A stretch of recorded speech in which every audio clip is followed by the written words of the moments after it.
Hi, I'm Ryan. I'm Jeff. Welcome to another episode of Stirring Up the Lees. Today, tasting pumpkin spice wine. Does that exist? I mean, everything's pumpkin spice now. I'm actually surprised there's not a pumpkin spice wine. I assume because it was orange, it was pumpkin spice. The last episode, we tasted a blue wine. Right. We're tasting orange wine today, but these are slightly different animals. We did trick or treat, and then I got some feedback from people saying like, oh, you should have this wine in it next year. And it was orange wine. And I think there's, people think there's an inherent trick to orange wine, but actually it's probably one of the older winemaking styles on the planet. Well, people think of grapes, and they think of white grapes, and they think of red grapes. Mm-hmm. And there's no orange grapes out there. No. Well, there's pumpkins. Like orange muscat. It's quite orange.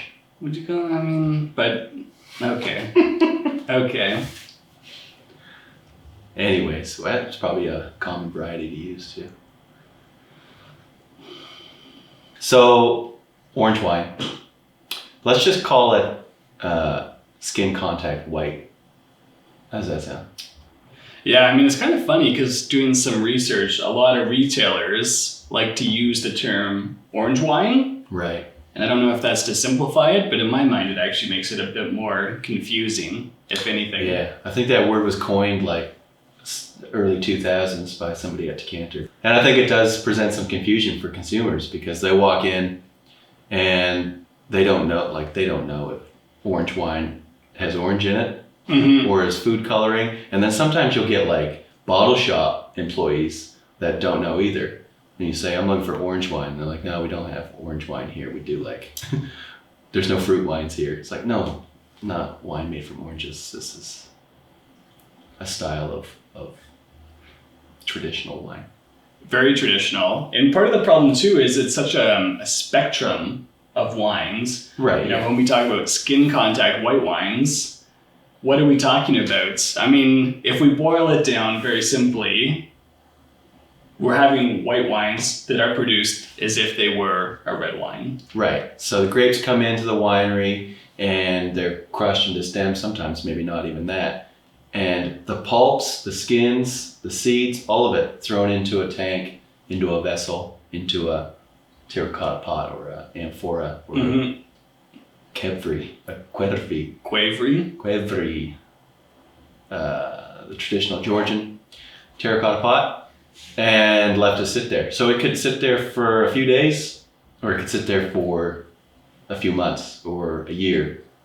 And so you get this massive spectrum everywhere from like a light orange, or maybe even just a darker golden hue, all the way to like an auburn, like verging on dark orange color.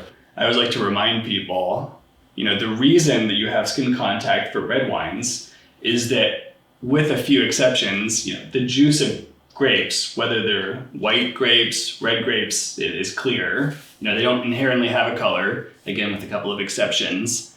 And so that's why with red wines, we're leaving it in contact with the skins over time to extract that color. I mean, if you think of like Pinot Noir in context of champagne or sparkling wine, red grape, but you press it off and remove the skins immediately at the winery, all of a sudden you've got a clear juice, or Blanc Noir, you know.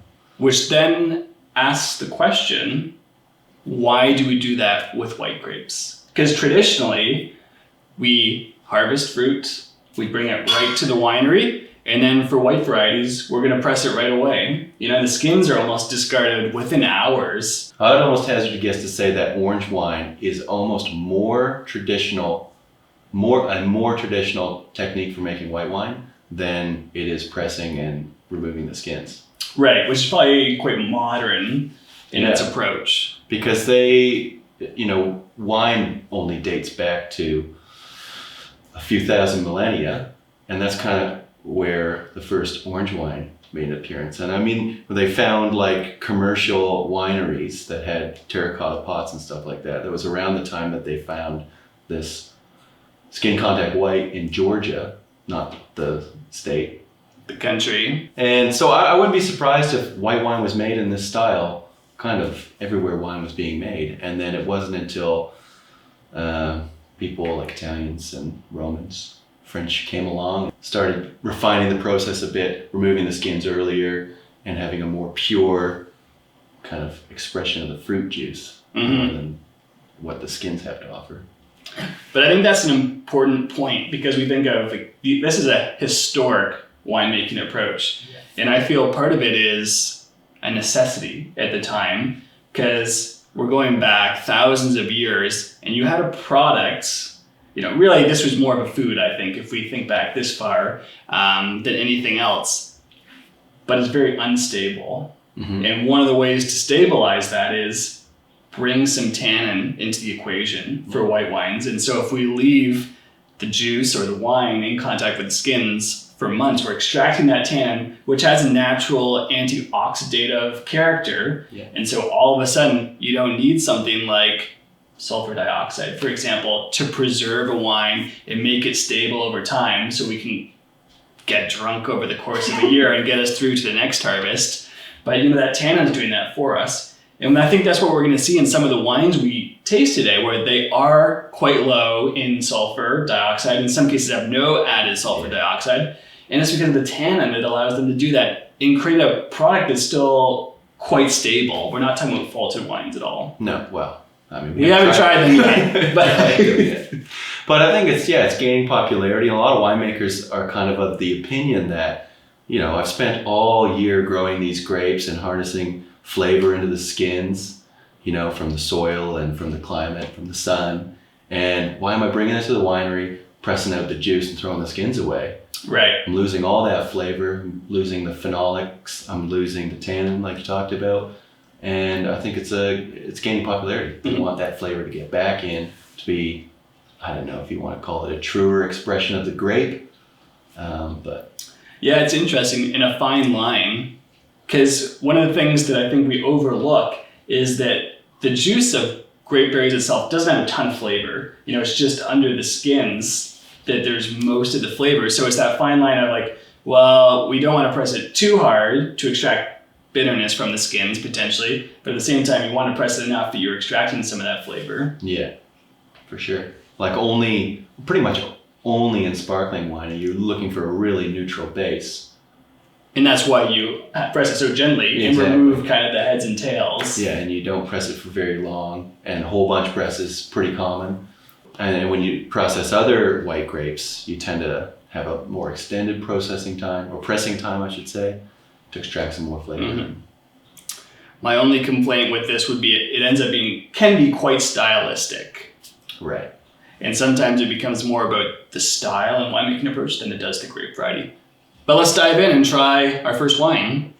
Wine number 1, and we're going, again, to the country of Georgia. Going to the homeland.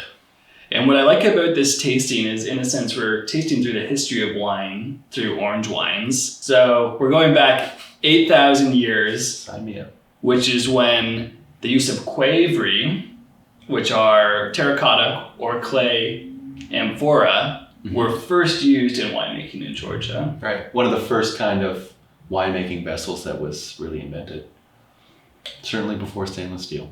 And oak barrels, for that matter. And a tradition that continues today is actually kind of back in vogue because a lot of New World wineries are now using it as well.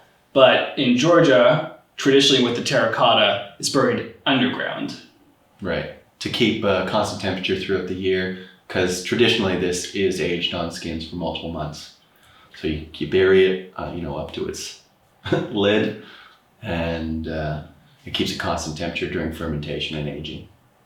Which is smart when you think about it. It's very equivalent to kind of stainless steel in the sense that it's the opposite. Stainless steel has almost no insulation, and so we put cooling on it and jackets on it to adjust the temperature, and they're just putting it underground and letting nature take care of itself. One of the largest carbon footprints of winemaking, the temperature control. This is Vazisubani estate, which that's probably not the correct pronunciation, so with apologies.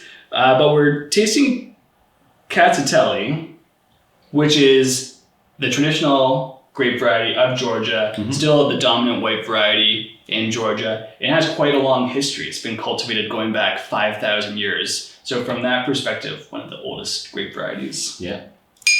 Bottled under, or I should say sealed under wax. So I was, again, looking into this wine, saw a review, and the review was kind of like meh about the wine, but very critical about the wax and how difficult it was to open. And I will say the thing with wax is you put the corkscrew straight through and it's quite simple. You just pull it right off. So that's concerning. Oh, lordy. This is orange out of the case, virgin on amber, actually. So actually, in Georgian, they would call, I'm not going to try and even pronounce it in Georgian, but they would refer to it as amber wine. Amber wine, okay. So the whole orange wine is the anglicized. We bastardized it. Yeah, bastardized it. But this is done in that traditional quavery, on skins. Yeah, it says on the bottle it's aged up to like 5 years, but I don't think that is on skins for the entirety. We don't know the length of time on skins, but I think in Georgia, it can be, we're talking about months in most cases. And based on this color, I mean, months. It's probably months. Although it's pretty fashionable to have these like unfiltered, unfiltered. And but this is unfiltered. Is it? According to the bottle. Right there, unfiltered. The terracotta is traditionally lined with beeswax because clay is quite porous. So they're adding some beeswax. But it's typically, and not sure if that's the case for this wine, but typically a natural fermentation where things are kind of just left to sort themselves out. Yep. No winemaking, just logistics. Just logistics. One pot to another, to a bottle. Very, as you'd expect from the color, very oxidative in style. Kind of lots of honey, dried nuts. Dried fruit, dried fruit rinds. Yeah, we're not talking about really anything fresh. These are wines that will challenge you in some way just because the flavor profile is so different from what you typically expect from a white wine. But right off the nose, you can tell that when you drink it, it's going to be tannic. It's going to be bitter, probably, just from the kind of the savoriness and the rind that I'm getting. Right. When I'm thinking about like citrus rind, I'm going to be like, it's going to be bitter. It gives that like impression of pithiness right out of the gate. Pithy. We could be a bit more pithy. We could. Noticeably tannic. But what I like sometimes with orange wines, like the tannins can be like overbearing. Yeah. And I find these are like quite fine still. But nice freshness. Yeah, still good acid structure.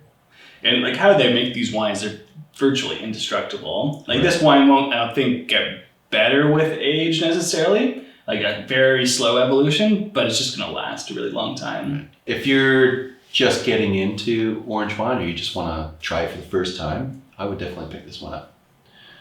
Well, this is where it all started. And I think it's fun just if you're someone who's, whether you're a wine enthusiast, just getting into wine, it's fun to see like where did we come from and how the evolution of white wines really changed so dramatically over time. And you can tell there's a lot of tradition here and they have quite a good handle on what they're doing because I've had some New World orange wine examples that just miss it. Yeah, this isn't flawed. This isn't faulted. This isn't necessarily like overly stylistic in the sense it just seems like very confident in its own skin, as they should be because they've done it for 8,000 years. 8,000 years. That's kind of funny because I looked up oranges because I figured people would think there's oranges in this. But sweet oranges didn't come about till like 300 BC or something. Really? Yeah. We're talking. So orange wine dates the fruit after which it's named. Yeah, by millennia. Huh. But anyways, we'll take a step south and a little bit west. And forward in Into time. the future. We're moving in space and time.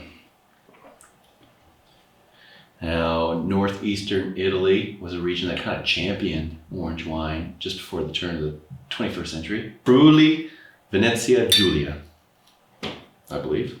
Oh God, I'm butchering this, I'm sorry. Sorry, and the producer is Radikon.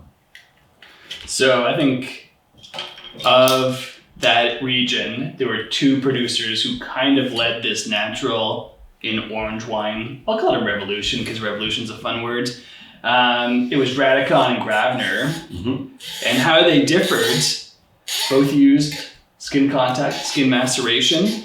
But Gravner continued that Georgian tradition of using terracotta, whereas Radikon, what we're going to try, more into oak. But we're talking about kind of large old oak. So not imparting any character, but also not porous like terracotta is. Right, and he might not have been a fan of the beeswax coating that imparted some of the honey flavor to it. So he might have been trying to get away from that. Holy smokes, we're orange there. And this is just on the border, of Slovenia. Yeah, another region that has kind of taken orange wine to the next level. It sounded like a bunch of winemakers basically went and visited Georgia and kind of fell in love with these wines, fell in love with Quevri,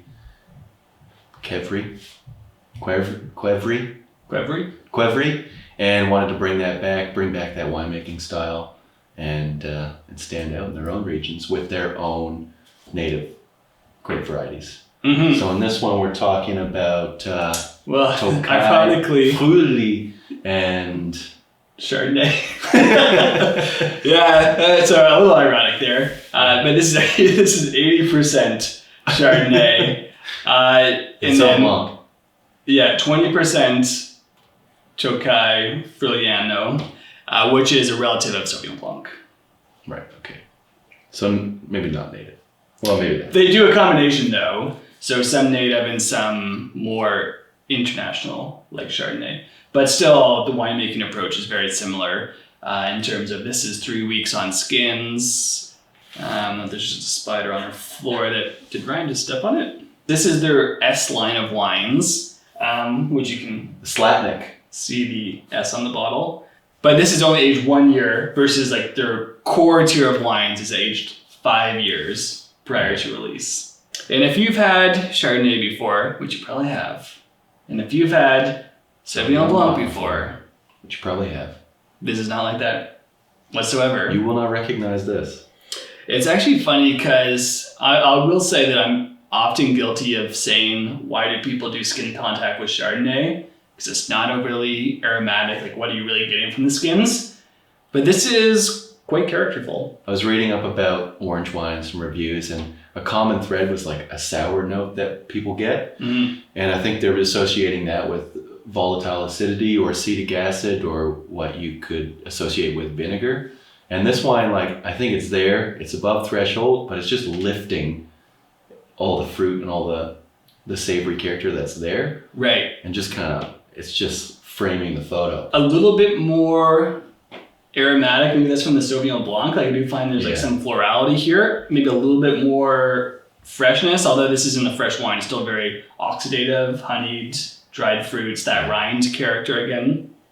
I find the tannin profile on this one a little bit more forceful, but still fine grain, still quite a nice mouthfeel.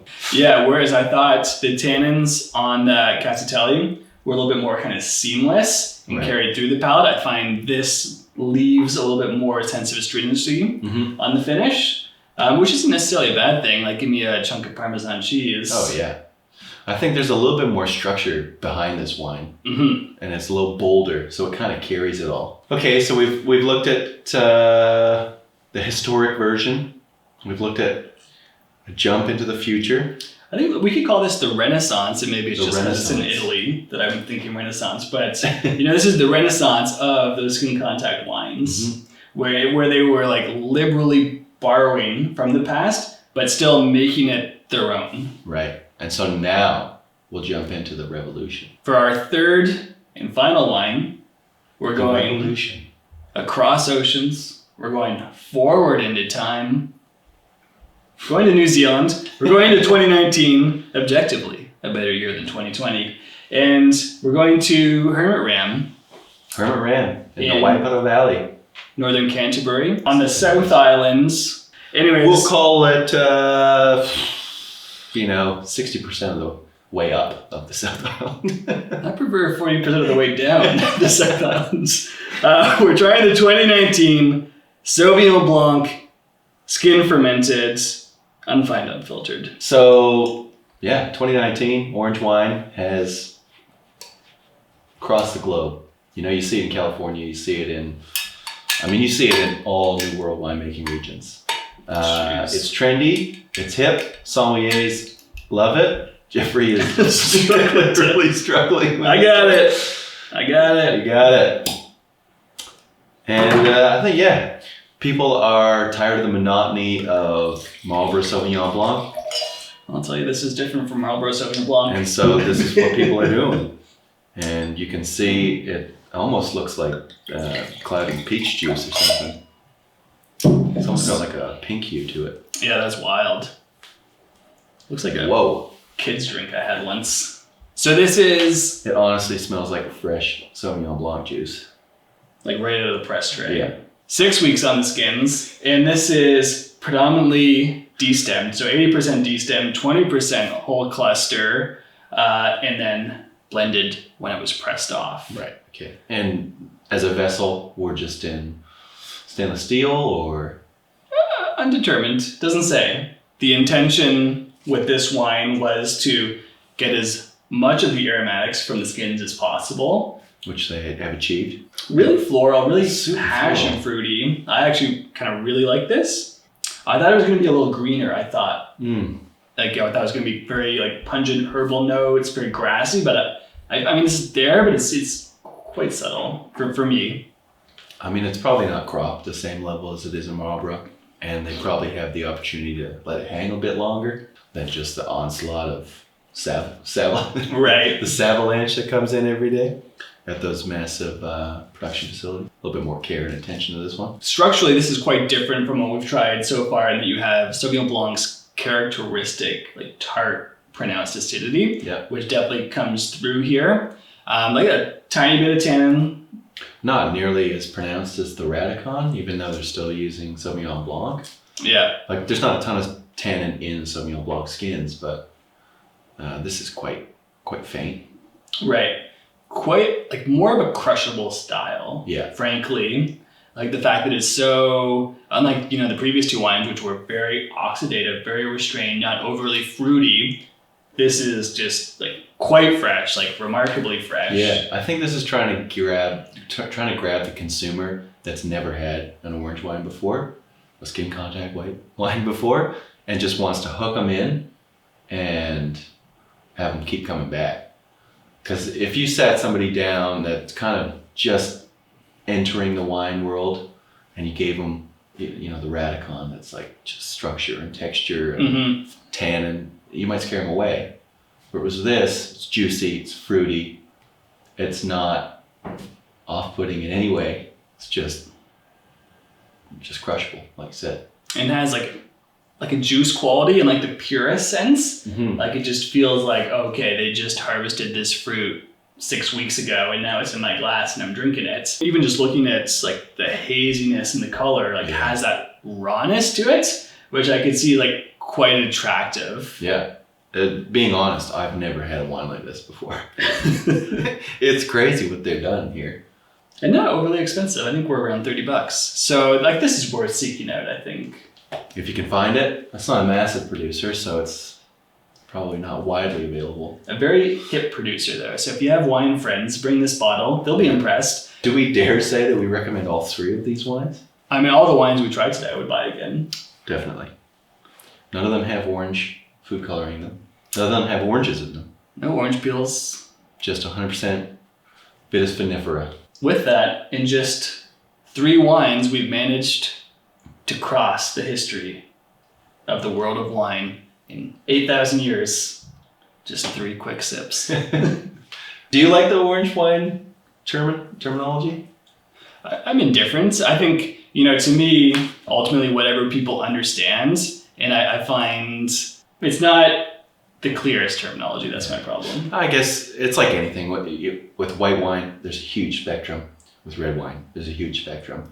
With, orange wine, there's a huge spectrum. I think that's an important point because we're talking about orange wines, but even across like the first two, Radikon and the Rkatsiteli, had a lot of similarities, like recognizable, very different still between them, but recognizable. This is a different beast. So if I'm someone who walks into a shop having had this and I say, I love orange wine, and they're like, oh, we'll have like the grandfather of orange wine, Radikon, and there's like WTF. What that was the worst recommendation I've ever gotten. So until it's more widely produced by more producers, I don't think it's going to get to that point where you say, I love one, so I love them all. Exactly. Well, we hope you liked that video. If you do, you may as well hit like. You might as well hit subscribe. If there's an orange wine that you've tried that you've hated, let us know. Put it in the comments. If there's one you like. Put that in the comments too. And we'll see you next time. Cheers. Cheers. The toilet.